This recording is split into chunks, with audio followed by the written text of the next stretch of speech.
Renaud Santamaria, bonjour. Bonjour. Un grand merci d'avoir accepté l'invitation de la Fringale culturelle. C'est un plaisir de vous recevoir. C'est notre toute première rencontre. Pour votre actualité, en pleine rentrée littéraire, vous proposez un roman qui s'appelle Le Malheur sera ta chance, disponible en librairie depuis le 13 août. Moi, dès le titre, j'ai eu envie de vous lire.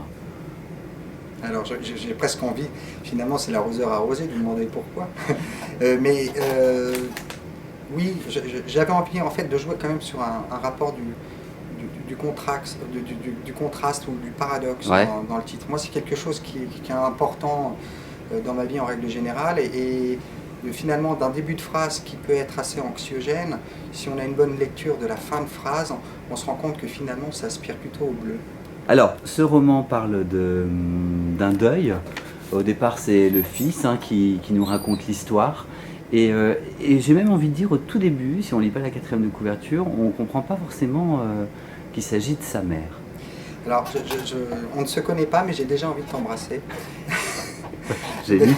Non, sincèrement, parce qu'effectivement, on peut se tutoyer, oui. Si tu veux, ça a été un peu finalement un exercice de style où je connaissais les limites. C'est-à-dire que je voulais vraiment faire en sorte que tout le premier chapitre, les personnes s'imaginent qu'effectivement cette femme aimée était nécessairement la femme d'Augustin, donc le personnage principal, avec cet effet de chute à la fin du premier chapitre. Maintenant, évidemment, quand on veut communiquer dessus, c'est très compliqué de dire aux journalistes ou même à ma chère et tendre éditrice, s'il vous plaît, ne dites pas que c'est la mère d'Augustin.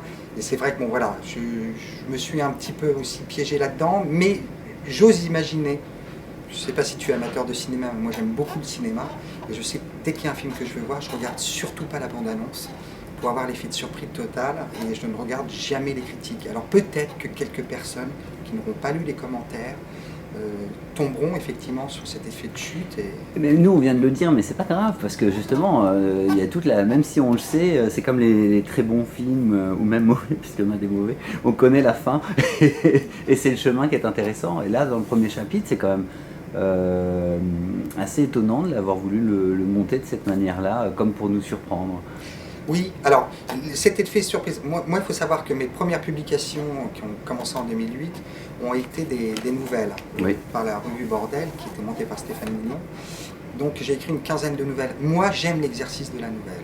Et je pense que comme un court-métrage, puisqu'on fait le lien avec le cinéma, je trouve qu'un court-métrage comme une nouvelle est intéressant à partir du moment où, à la dernière page, quand même il y a quelque chose qui refroidit l'échine, qui bouleverse le lecteur parce qu'on s'y attend pas.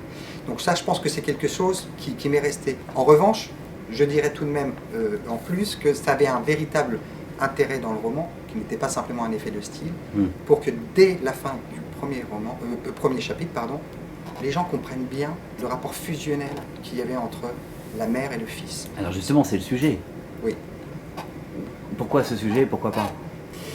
Parce que ce qui me paraissait intéressant au travers de cette histoire, c'est cette mère qui est empreinte d'une foi débordante, sans être une grenouille de bénitier, mais d'une foi tellement forte que finalement je crois qu'elle a tout pris pour elle et que son fils ne lui restait que le scepticisme et un esprit très cartésien sur la vie.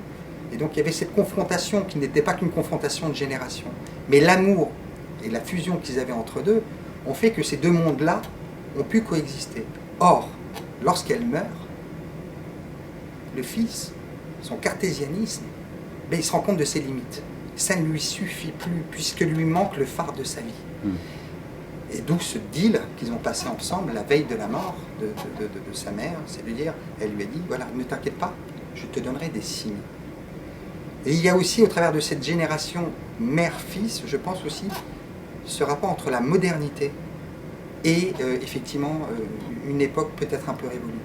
Cette modernité où aujourd'hui on parle du tout virtuel, de l'iCloud, de la dématérialisation des choses, et en même temps de la génétique, des OGM, où l'homme, qui n'est qu'une conséquence de la nature, veut s'improviser cause des choses, et presque son propre Dieu, on l'a vu avec les idéologies, puis une ancienne génération, qui elle, a cru dans une certaine forme de poésie, qu'on ne retrouve que dans les textes bibliques d'ailleurs, c'est-à-dire des mots comme divin, comme résurrection, comme éternité, Voilà.